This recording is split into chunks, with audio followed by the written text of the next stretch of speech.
Hello, everyone, and good morning from Atlanta, Georgia. I know it's evening there. It is great to be with you. Thank you, Kavya, for the wonderful introduction. It is my pleasure to share with you some insights into your own mind, some insights into the behaviors that drive investing success.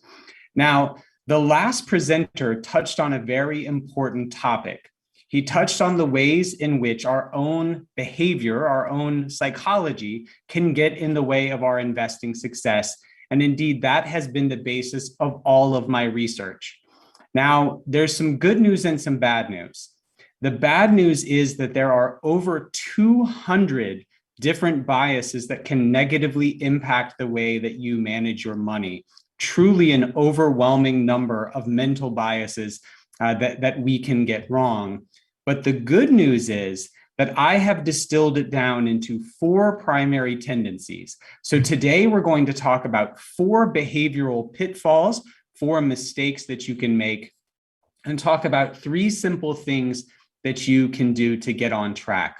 So the first and the most powerful of these mental mistakes is ego or overconfidence. So overconfidence, it turns out, takes a number of forms. The first is that on average, we think we are luckier than other people. We think that our luck in life and in markets will be different than other people and that we will have greater success than they do. Next, we think we know more about the future than we actually do. We think we are better able to predict the future than we actually can. The last presenter talked about some of the difficulty of forecasting. That is indeed true. And finally, we think that we are better or smarter than other people. Now, if there's any men I'm sure that about half of the audience is men. This is actually more problematic for men than women. Women tend on average to be better investors than men. And a big part of the reason why is that men are so overconfident. 95% of men, in one study I cited in my book, 95% of men said that they were funnier than average. 94% of men said they were better looking and more athletic than average. And 100% of the men surveyed said that they were friendlier than average, which is, of course, not how averages work. Not everyone can be exceptional. So what do we do to overcome this tendency to be overconfident in the way that we think about our wealth? Well, there's a couple of things that we can do. The first and the easiest is just to diversify our assets, to use a mix of asset classes and a mix of investment funds and vehicles to get exposure to the whole world and to get exposure to different asset classes. You know that. The second thing that we can do is what I call teaching about toilets. Now, you probably think that's a strange thing to say on a presentation. Why would we teach about toilets? But I want you to think about a toilet. And if I were to ask you, do you know how a toilet works? I think every single one of you would say, yes, I know how a toilet works. I use a toilet every day. This is not a sophisticated piece of technology. So what if I said to you then, well, teach me how a toilet works. Show me how to build a toilet. Show me how a toilet is engineered. Tell me about the inner workings of how it does its job. And I think if you were like me, you would have no clue how a toilet or a TV or a bicycle or any of the things that we interact with every day truly work. So what we know is if we are confident about an idea, one of the best things that we can do to expose gaps in our thinking is to try and teach someone else. So if you're excited about a certain investment, if you're excited about cryptocurrency or a stock or something else, one of the most powerful things you can do to identify holes in your own thinking, gaps in your own thinking, is to tell someone else, to try and teach someone else and realize that you may not know it as well as you thought. The final one I'll talk about here is what's called a pre-mortem. We know what a post-mortem is, right? We know what a post-mortem is. It's when we undertake a mission or something at work and it doesn't go well. And we look back after the fact and we ask, what went wrong? A pre-mortem reverses the order of that. It asks you to look at your financial life and say, if I were to not reach my financial goals, right? If I were to not make it to retirement, or if I were not to reach the number that I need to live happily, what would be the cause of me not getting there? Would it be that I have taken too much risk? Would it be that I have not diversified? Would it be that I don't have adequate insurance? It might be any of these things, but a pre-mortem is something we can do where we ask ourselves, if something were to go wrong with my financial life, what would it be? And then take steps to protect against that. The second thing that we do is that we are overly conservative. We know that we as a human race are 2.5 times as upset about a loss as we are happy about a comparably sized gain, right? So if you lose money, you are 2.5 times as upset as you are happy when you gain money. We also know that we love the status quo. We love the familiar. We love things that we know, and we can confuse things that we know with things that are good. Now, a perfect example of this comes from my own home city of Atlanta, Georgia. I live in near the headquarters of the CocaCola company, a company that is known to people all over the world, but it's also the source of one of the biggest failures in corporate history. You see, Coke rolled out about 30 or 40 years ago, they rolled out New Coke, which was a new formulation of their soda that was met with actual riots in the streets. Coke rolled out New Coke and took away Coke Classic, which is the Coca-Cola that people had become used to. And when they did, people became very, very angry, and they quickly rolled back New Coke. Now, what's fascinating is in blind taste tests, people preferred New Coke 3-1.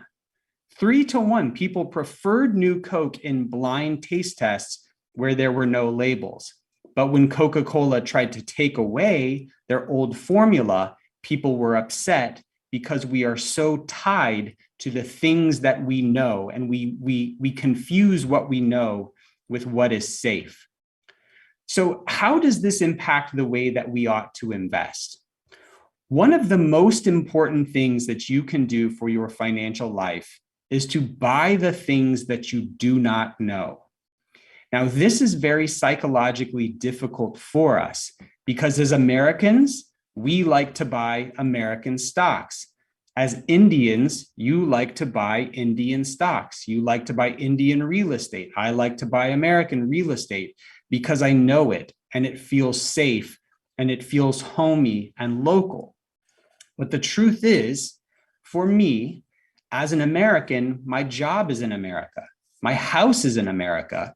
And so if all of my investments are in America as well, I am not fully diversified. So I need to get out and explore the world through my investments. A good rule of thumb is that we should have exposure to an investment in proportion to its size in the world economy. So a country like Canada, which is about 4% of the world's economy, you should own about a 4% allocation to Canadian stocks. In the US, your allocation should be much bigger, India much bigger. These are bigger parts of the global economy, and your allocation should be bigger as well.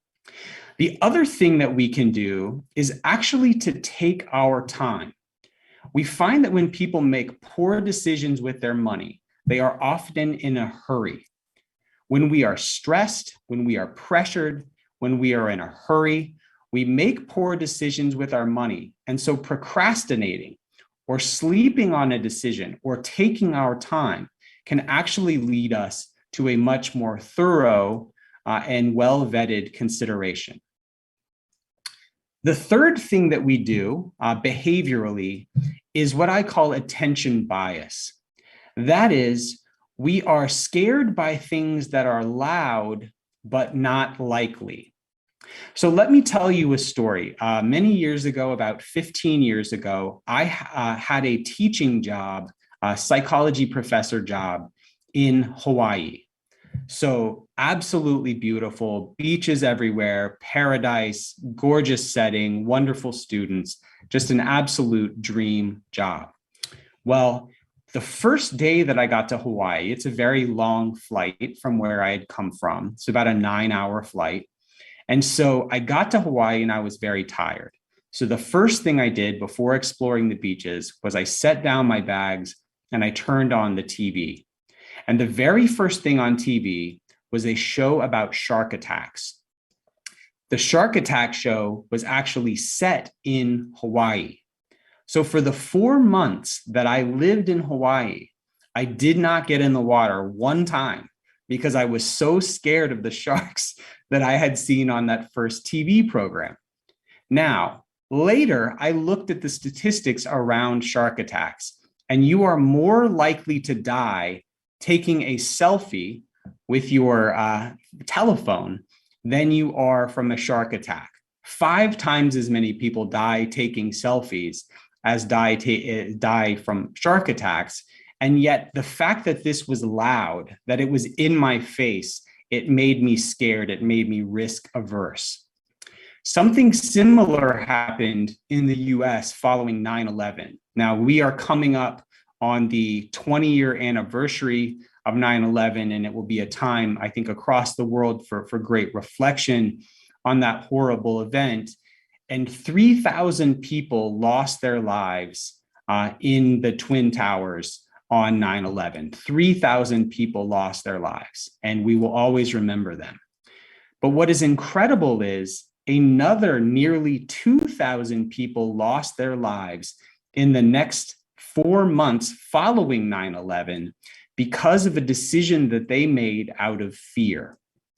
The decision that they made was to stop flying on airplanes and start driving cars. In the wake of 9/11, Americans were understandably scared to fly. They didn't want to be involved in another horrific terrorist attack like 9/11. And so people began driving their cars more and more. And what we found is because so many people were driving, there were so many more accidents and so many more people died. So 2,000 people died in addition to the 3,000 that died in the towers. 2,000 died because they were focused on something that was loud but unlikely. So how can we overcome this tendency to get focused on things that are in our face, that are scary to us, that aren't actually problematic?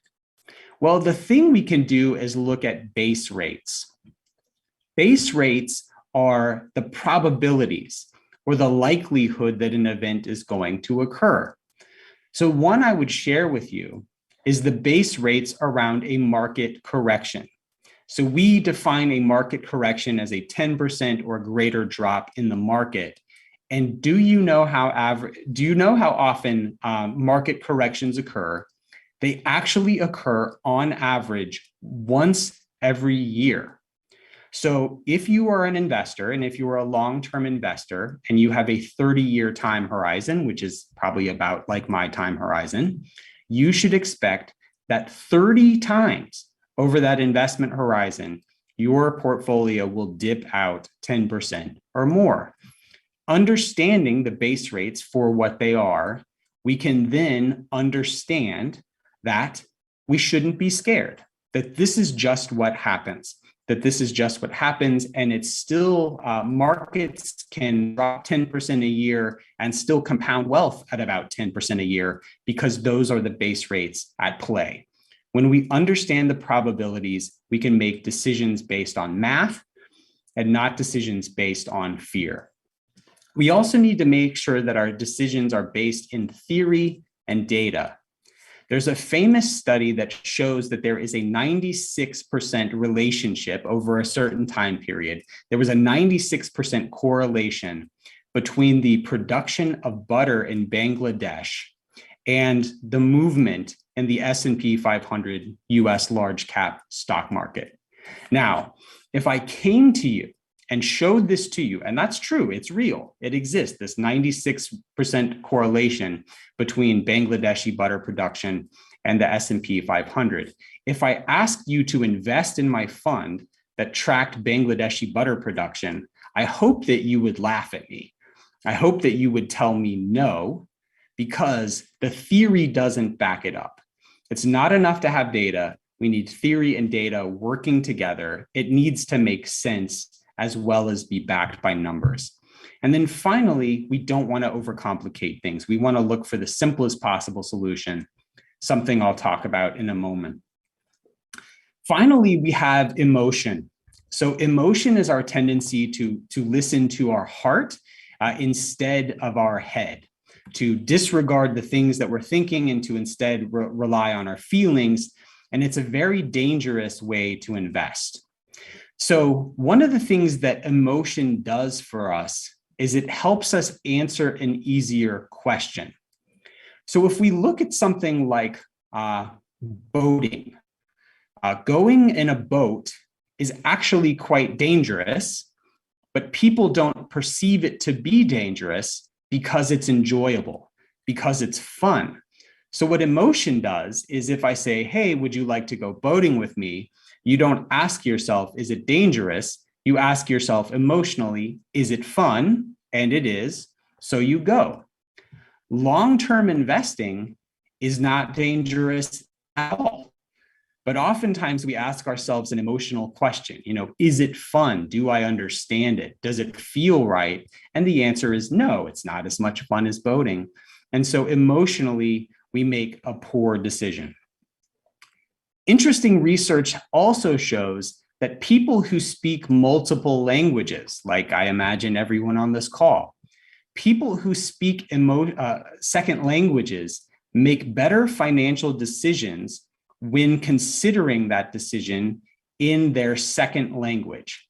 So if I speak English and Spanish, I would make better financial decisions when thinking in Spanish, because speaking Spanish requires me to slow down, to be more deliberative, to be slower, and to contemplate my decision. So what can we do about emotion and taking emotion out of our decisions?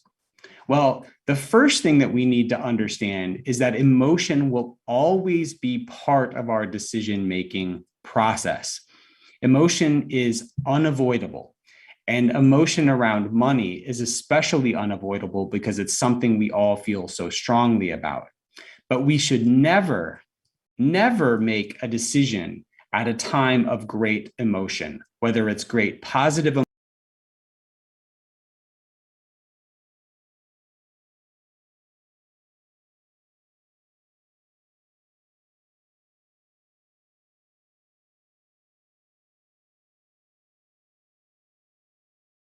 decisions are made in points of elevated emotion. There are actually some ways in which we can use emotion to our benefit as well. One study found that people who look at pictures of their children before making a financial decision made much better financial decisions. They saved twice as much money and made better investment decisions. Now, why is this? Kids or your children cause you to make better decisions. Well, that emotion would focus you on what mattered, and it would focus you on doing the right thing for someone that you cared about. So if these are four big behavioral pitfalls: ego, emotion, attention, and conservatism, what are some easy things that we can do to make sure that we are not tripped up by them? I want to give you three tips for managing behavioral risk today. The first is that rules or processes almost always beat people. Rules almost always beat intuition. So one of the things when writing my book, The Laws of Wealth, was that we lose 13% of our IQ, of our cognitive. We are 13% less smart when we are under financial stress than we are normally. So at the very moment when the market is crashing and we need to be remembering all of the good lessons that we've learned, those lessons are not available to us because they have gone out the window as part of our emotional. We're stupid when we're stressed. The other thing that we know is for writing one of my books, I looked at a study that looked at 200 studies that compared simple rules versus personal decision making. So are you just going to follow the rules, or are you going to try and make your own choice from among a range of options? And what this study found is that 94% of the time, simple rules beat or match our own decision making, and that only 6% of the time is human discretion or human decision making going to be the thing that wins. So what are the rules for your life? Never touch your investments, remain long-term, contribute every month or every 2 weeks when you get a paycheck, diversify across asset classes and across the world. Whatever the rules are for you, you set those rules, you never deviate from them. You will feel like you should. It will feel like the right thing to do, but it is not. The next thing that we know is that we need simplicity. There is a paradox here because stock markets are so complicated. But one of the ironies of complicated stock markets is that simple processes tend to beat them. So here is my hometown newspaper from 1961 when Russia put the first person in space. So 9 years later, though, something else incredible happened. And it was 9 years later in 1970 that we first put a wheel on a suitcase.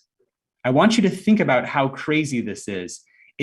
We put a person in space before we put wheels on luggage, because so often we are looking for complicated, complex ways to solve a problem, and we are missing the simple, intuitive answer that's right in front of us. When we look at investment funds, do you know what the best predictor of investment fund performance is? The best predictor is cost. So the lower the fee for an investment fund on average, the better it tends to do. It's very simple, but it's very powerful. We also know that simplicity has worked in trying to determine complicated matters like who should and should not get out of jail. Here in the US, we have an enormous problem with prison overpopulation. 1% of the US population is in jail. And so we're always trying to figure out who should get out and who should stay in. And what we found is that looking at two simple predictors, what got the person in jail in the first place and how did they behave in jail, is a better predictor. It's almost 400 times better a predictor than getting a bunch of experts in the room to try and determine whether or not that person is likely to return to a life of crime. The same thing is true of investments. You need to look at a few things. Is the price reasonable? Is the leadership good? Is it managed by someone trustworthy? You just need a couple of rules. There are so many economic data points that you can make yourself crazy trying to consider them all. So find those 2 or 3 rules that matter to you and apply them again and again. The final thing we need courage. We need courageousness even in the face of fear, even when it doesn't feel right. There was a fascinating study that was done on soccer goalies in Europe, and it looked at what happened when there was a shot on goal. And they found that when there was a shot on goal, 94% of the time, the goalie dove dramatically either to the right or to the left. But this study found that the 6% of the time when the goalie stood still, the 6% of the time when the goalie did nothing, they actually stopped more shots. They had the courage to be still. And the same is true of investors. This has now been examined in every major country in the world. This has been examined in 19 different countries across the world. And every single place where we have looked, we find that the more patient an investor is, the better their performance. The more you trade, the worse you tend to do. So there will be times when your courage is lacking. There will be times when you will want to do something.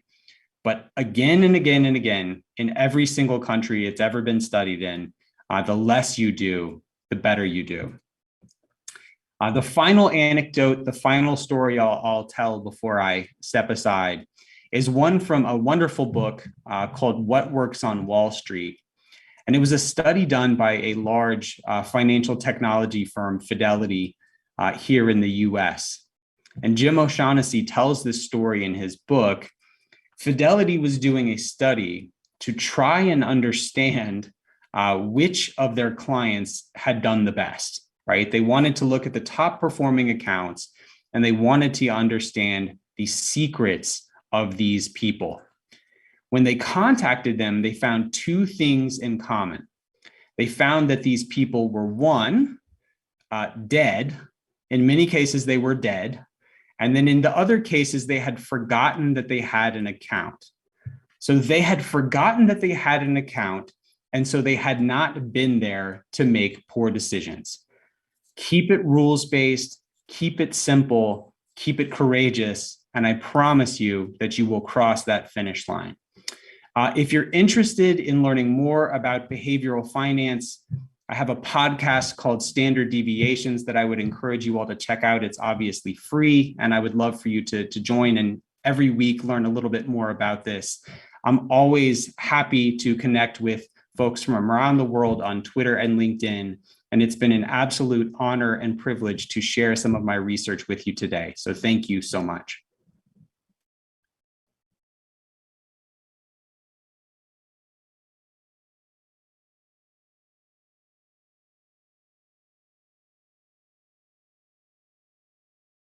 Hi, Daniel. Thanks for that wonderful presentation. And you really cut through the clutter of entire behavioral sciences. We tend to confuse a lot of things which impact behavioral things which come, but for you to distill all of it in 4 factors and come out with 3 ways to overcome them is really amazing. But I still wanted to use the opportunity that I'm talking to you to ask you one question, in fact. Sure. Okay, so what is it that we can do as investors to overcome this bias of, sticking to the familiar? Is it a virtue or is it this thing? Is it something which works against us? Yes.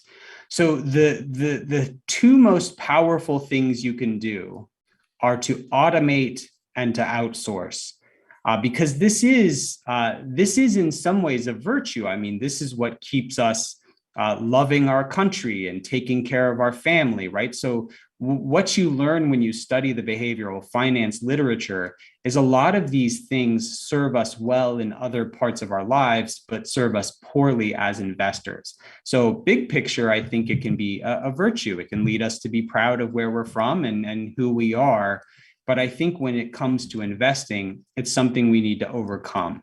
So one of the easiest ways we can do this is by automating it, just automating where that money goes.